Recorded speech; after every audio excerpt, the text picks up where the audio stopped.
हमारे जीवन में दृष्टि का बहुत महत्व है। हम देखते हैं कि कुछ रिलीजन के प्रभाव के कारण कुछ लोगों में ऐसी दृष्टि या धारणा होती है कि हत्या करने में कुछ बुरा नहीं, चोरी करने में कुछ बुरा नहीं। कुछ रिलीजन में तो ऐसा भी है कि स्त्री को गुलाम बनाकर उन पर व्यभिचार करना भी कोई बुरा काम नहीं है। कुछ मानते हैं कि कितने भी पाप कर्म किए जाओ, लेकिन एक क्रिएटर है, उसकी उपासना करते रहो तो तुम सीधे स्वर्ग जाओगे, और उस क्रिएटर को नहीं मानने वाले नरक में जाएंगे।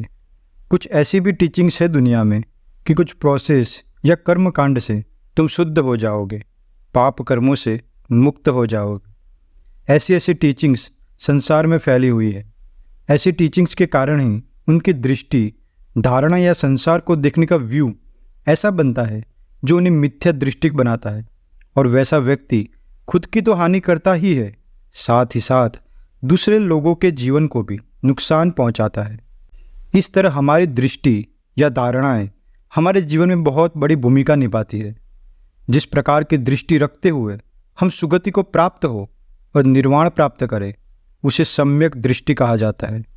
सम्यक दृष्टि पाली में कहे तो सम्मा दिट्ठि, निर्वाण की तरह ले जाने वाला एक लौता आर्य अष्टांगिक मार्ग का प्रथम अंग सम्यक दृष्टि है। अगर कोई व्यक्ति प्रथम अंग ही परिपूर्ण नहीं करता तो आगे का मार्ग पूर्ण हो यह मुमकिन नहीं।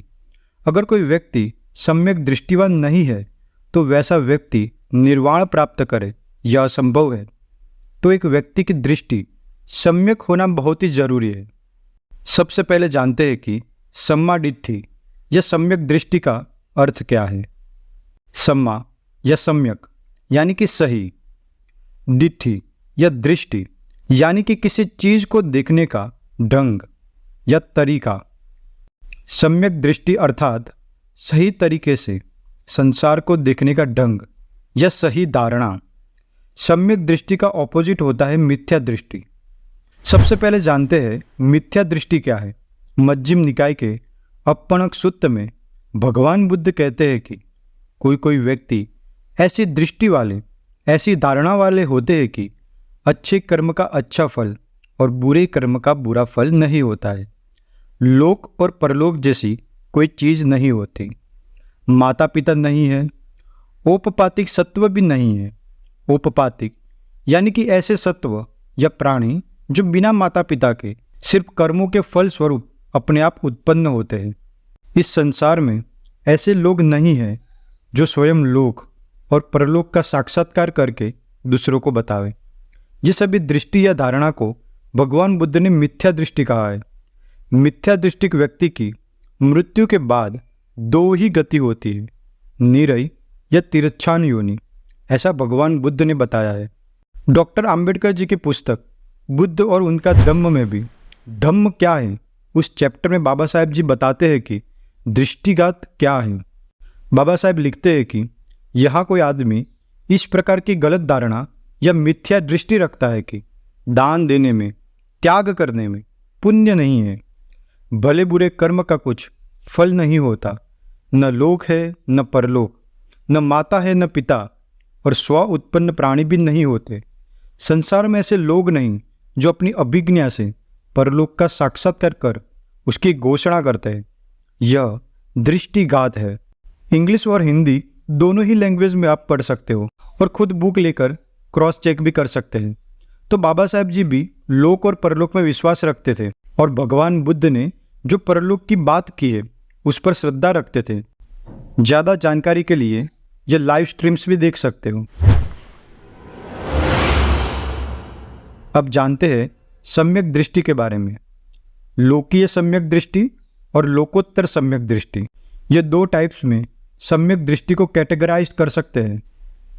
लोकीय सम्यक दृष्टि यानी कि ऐसी दृष्टि, धारणा या देखने का ढंग जो इस संसार के लिए सही या सत्य है, और यह दृष्टि हमारे सुख का ही कारण बनती है। लोकीय सम्यक दृष्टि जन्म मृत्यु के चक्र के यह सांसारिक 31 लोक पर लागू होती है। लोकीय सम्यक दृष्टि इस प्रकार की होती है।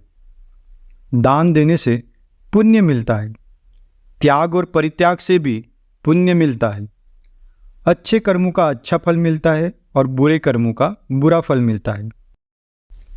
माता और पिता की सेवा करने से, उनका ध्यान रखने से पुण्य मिलता है। औपपातिक सत्व भी इस संसार में एग्जिस्ट करते हैं, जो अपने पुराने जीवन के कर्मों के फलस्वरूप बिना माता पिता के उत्पन्न हो जाते हैं।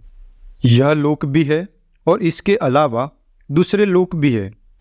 और ऐसे लोग भी होते हैं जिन्होंने अभिज्ञा यानी कि सुपर नेचुरल पावर प्राप्त की है, जिससे वो परलोक को खुद देखकर इस बारे में सबको बता सकते हैं। तो हमें इस प्रकार की दृष्टि, धारणा या व्यू धारण करना ही चाहिए, जो हमें इस 31 लोक में सुखपूर्वक जीवन देने में सहायता प्रदान करती है और सुगति की ओर ही ले जाती है। क्योंकि सम्यक दृष्टिवान व्यक्ति पाप कर्म करने में भय देखेगा, पाप कर्म करने में लज्जा अनुभव करेगा और पुण्य कर्म करने में उत्साहित रहेगा। इसलिए वह सुगतिगामी ही बनता है। सिर्फ लोकीय सम्मादिथि हमें इस संसार या 31 लोक के बाहर नहीं निकाल सकती, लेकिन लोकीय सम्मादिथि किसी व्यक्ति के निर्वाण मार्ग की शुरुआत में बहुत ही ज़्यादा सहाय रूप और जरूरी है। यह हमें एक सही डायरेक्शन प्रदान करती है और प्रज्ञा के बढ़ने के साथ लोकीय सम्यक दृष्टि लोकोत्तर सम्यक दृष्टि बनती है। लोकोत्तर सम्यक दृष्टिवान बनने के लिए लोकीय सम्यक दृष्टि से गुजरना ही पड़ता है। बिना लोकीय सम्यक दृष्टि से व्यक्ति इस अनंत काल से चल रहे संसार में भटकता ही रहेगा और कभी भी निर्वाण नहीं प्राप्त कर सकता। लोकोत्तर सम्यक दृष्टि, आप लोग नाम से ही समझ पा रहे होंगे कि जो दृष्टि हमें इस संसार से, इस 31 लोकों से परे ले जाती है, अर्थात कि निर्वाण प्राप्त करवाती है, यह है लोकोत्तर सम्यक दृष्टि। 4 आर्य सत्य को जानना ही लोकोत्तर सम्यक दृष्टि है। संसार में दुख है, यह प्रथम आर्य सत्य है। 2 दुख का कारण है। 3 दुख का निरोध या निवारण हो सकता है। और 4 दुख निरोध का एक मार्ग है, जो है आर्य अष्टांगिक मार्ग। 4 आर्य सत्य का सिर्फ थियोरेटिकल ज्ञान होने से लोकोत्तर सम्यक दृष्टिवान नहीं बन सकते।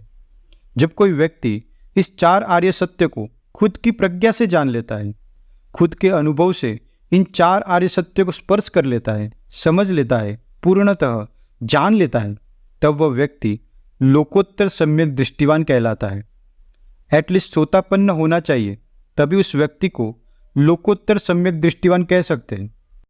नेक्स्ट वीडियो में जानेंगे कि सम्यक दृष्टि कैसे उत्पन्न कर सकते हैं और मिथ्या दृष्टि को भगवान बुद्ध ने निर्वाण पाने में बहुत बड़ी बाधा क्यों बताया है।